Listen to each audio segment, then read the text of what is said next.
no es relevante. Vuelvo a la redacción de nuestro diario para hablar con Esteban Lafuente. Perdón la interrupción y gracias a Jerez, que es un capo, no lo estoy retando a él, pero sí, lo relevante son los héroes, no la canciller. Lafuente, ¿qué va a pasar con ganancias? Vamos. Vamos con ganancias, si querés. Es algo que está negociándose, lo comentábamos ayer. Y este debate sobre la retroactividad, que está parte del proyecto, ayer Francos volvió a insistir con esta cuestión de negociar para que se apruebe el proyecto que retrotraería en parte la aprobación que tuvo ganancias el año pasado con un cambio de nombre. Y hay dos polémicas que tienen que ver con cómo se aplicaría, si se aplica hacia atrás ganancias. Porque, ¿te acordás? Sergio Massa lanzó un proyecto que se aprobó en el Congreso, pero por decreto hizo que no se hicieran las percepciones en los últimos 3 meses del año pasado, y eso está en un gris legal que se podría eventualmente hacer ese cobro.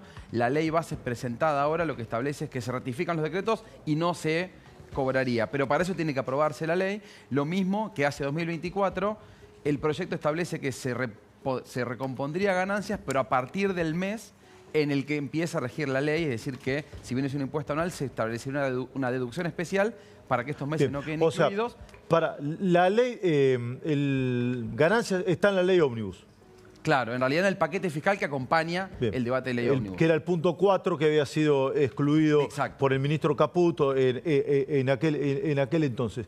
Acá el tema es el piso, más que la restitución, me parece. Claro, ¿no? Y ahí hay un punto que en realidad, por un lado, el gobierno lo que hizo ahora fue traer los mismos números que había traído la discusión en enero para un soltero sin hijos, sin deducciones, un poquito más de 1 millón de pesos de ingreso mensual neto es lo que estaba establecido. Pero también ese proyecto establece que el piso se ajusta trimestralmente y de forma automática por inflación.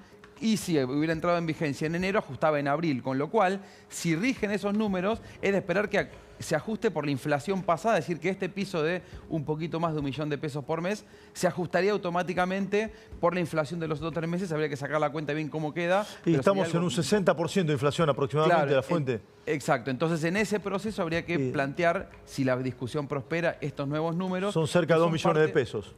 Claro, ¿no? Habría que redondear y en todo caso después qué es lo que se termina votando y discutiendo en el Congreso. Y después habría que ver si eso es bruto o bolsillo también.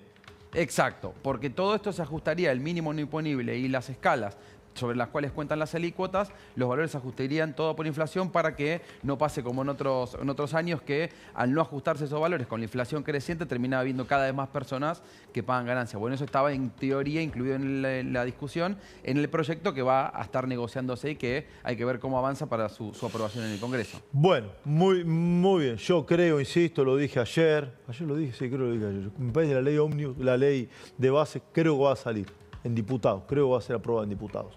Después veremos la letra chica de todo esto, que es el tema crucial, ganancias para los laburantes sobre todo. Hablando de laburantes, ¿bajó el precio del café La Fuente, sí o no? Y es un parte de una discusión porque, como te comentaba antes, tanto el café como algunas de las cápsulas, son el café sobre el grano, se importa, después se procesa, cápsulas ahí también. Entonces es parte de una negociación y tensiones donde el gobierno, el café es uno de los productos que más se focalizó el gobierno. De hecho, hubo una discusión por Twitter con el ministro Caputo en cuanto a facilitar la importación para que haya más competencia, y también había habido en los primeros meses del año, en un contexto de devaluación y expectativa de más devaluación, saltos importantes en los precios que empiezan a yo vi el instantáneo, lo vi, estaba 8,5 y lo vi a 5. Claro, porque eso había pasado de mucha especulación, pensando en que iba a haber un movimiento del tipo de cambio hacia arriba. Habría que ver en qué valores o en qué productos estaban. Lo que quizás pasó es que algunos bajaron, se trabajan con promociones o dejaron de aumentar, entonces el resto de los precios se acompaña y empieza a no ser tan caro. Se le fue la mano a algunos, digámoslo también, a algunos se le fue la mano, sí. Eso pasó como pasó en un montón de productos, sobre todo en el componente importado. Sí. El dólar va a estar a 2.000. Bueno, remarquemos en virtud del dólar 2.000. ¿El dólar está a cuánto, La Fuente? 1.000 y monedita. Estaba en 900 y si le agregamos los recargos queda 1.400 el tarjeta, pero 1.000, 1.013, 1.020 el dólar mes. Por eso. Bueno, quédate La Fuente si querés, ¿sí? Participa. Vamos a hablar con Cristian Ezequiel Kingbale, que es productor de yerba. ¿Qué va a pasar con la yerba? ¿Se desregulan los precios? A ver, Cristian, querido, ¿cómo te va? Bienvenido, buenas tardes. ¿Qué tal? Mucho gusto conversar con vos y tu equipo. No, un gustazo. Escúchame, Cristian, ¿va a subir el precio de la yerba? ¿Cómo es el tema? A ver, contanos. A ver, lo que pasa en góndola, la verdad que es bastante impredecible. Lo que sí te puedo asegurar de que bajar los precios no creo que bajen para el consumidor, pero sí nosotros tenemos un planchado del precio para los productores que la verdad es que es alarmante. A ver, nos habían fijado el gobierno anterior, el ministro Massa en su momento a 240 pesos por kilo de hoja verde.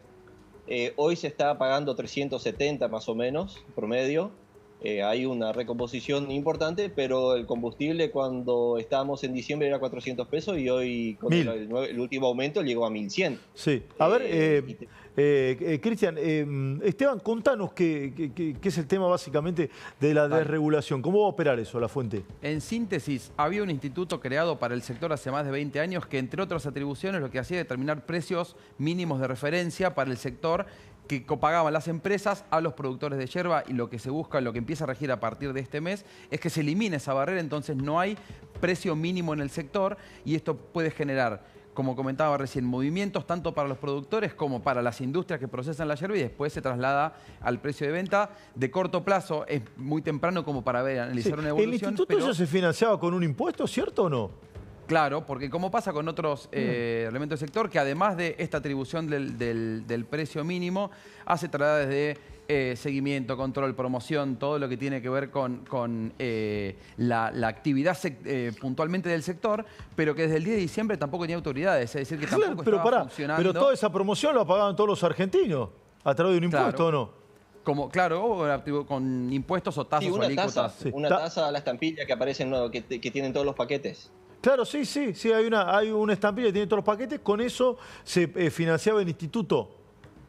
Claro. Exacto, de hecho cualquier paquete de yerba tiene ahí el INIM, que tiene esa estampilla que muestra, digamos, la regulación de este organismo del sector. Pero aparte de Dale, eso, Cristian, te esa estampilla cumplía una doble función, varias funciones. Una era una trazabilidad, porque el que iba a comprar la estampilla tenía que asegurar que, bueno, mirá, un pequeño tema, de que esa yerba fue cosechada sin trabajo infantil, fue sabiendo de qué chacra salió, de qué plantación, en qué secadero se elaboró y cómo llegó al consumidor. Había una trazabilidad.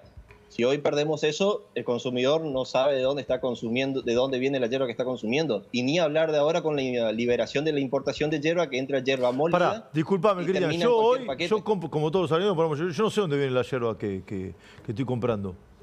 ¿Qué vos decís? Leyendo la etiqueta, leyendo la estampilla, ¿ya sé de dónde viene? No, pero, o sea, con la base de datos del instituto se podía saber bien si, aparecía una yerba adulterada o con algún problema, se iba al camino de trazabilidad y se sabía más o menos de dónde era la procedencia de la yerba. ¿Y alguna vez pasó eso o no? ¿Cómo? ¿Alguna vez pasó eso o no? Sí, pasó varias veces. La última semana se levantó una yerba que, bueno, era una yerba creo que compuesta. Se tuvo que levantar de todo el país porque, bueno, no cumplía ciertos estándares. Esteban, la pregunta ahora dale. es que pensaba qué puede ocurrir con los precios, porque recién estábamos hablando de que se elimina el precio mínimo. ¿Qué pasa para el precio de los productores y después eventualmente en toda la cadena llegando al consumidor final? Sí, a ver, el problema es que nosotros no podemos discutir lo que son los costos mínimos de producción.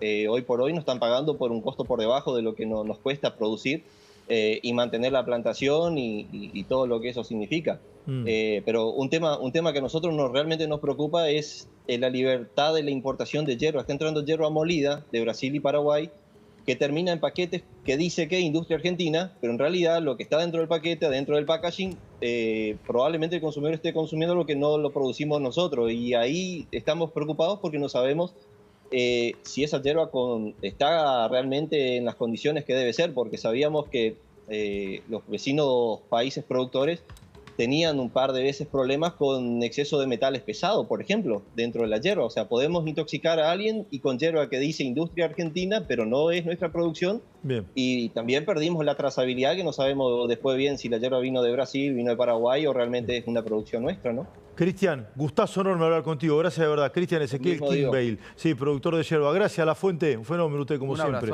Sí, con esto cierro. Ya voy con Lourdes. Yo hablaba con acá son los productores de yerba más importantes del país. Le pregunté por el instituto. Le dije, che, ¿qué onda? ¿Funciona? Es un curro, me dijo.